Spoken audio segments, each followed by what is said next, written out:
Hey, I'm making a video here just to show you guys some things about improvised face masks for protecting yourself or improving your odds of not becoming infected or passing infection during this pandemic that we're in.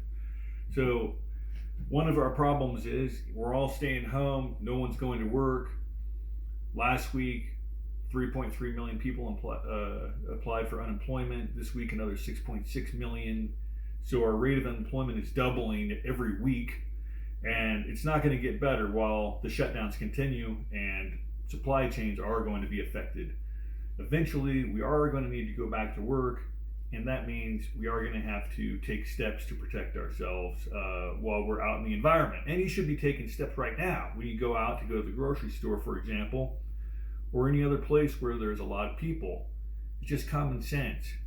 Right now, the CDC had downplayed the utility of masks and even improvised face coverings. And one of the reasons was they didn't want people to make a run on the N95 respirators that medical personnel need to do their job safely, or more safely than they can do it without it. And the thing is, it was bad advice. People need to wear masks and to help slow the spread. You go to the grocery store, someone that's going to that grocery store is infected, and the clerk sees everyone in line, and you see the clerk.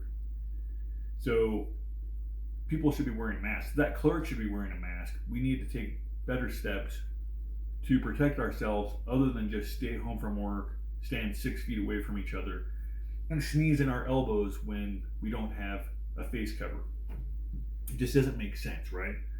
So right now what I'm saying is you should have 3 items of personal protective equipment. They call it PPE.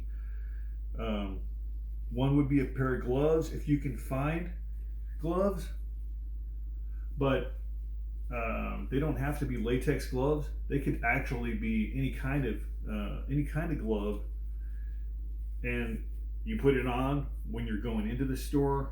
You take it off when you come out of the store. You put it in a bag, the gloves, and you wash your hands. But you don't need the gloves because you can still wash your hands even if you don't have gloves. All right. Another item would be eye protection, because the virus is transmitted through particles that, when they land on mucous membranes of the body, that includes the mouth, nasal cavities, nose, the inside of the nose or the eyes. That's how the virus can be transmitted. So even eyewear will help protect you from particles hitting your eyes. The better the coverage on the sides, the better the glasses. And they don't have to be purpose made glasses. They could be any kind of glasses. So finally, though, the most important thing is the covering of the mouth and nose, so that when you're breathing, you're not breathing in particles that are in the air that contain the virus.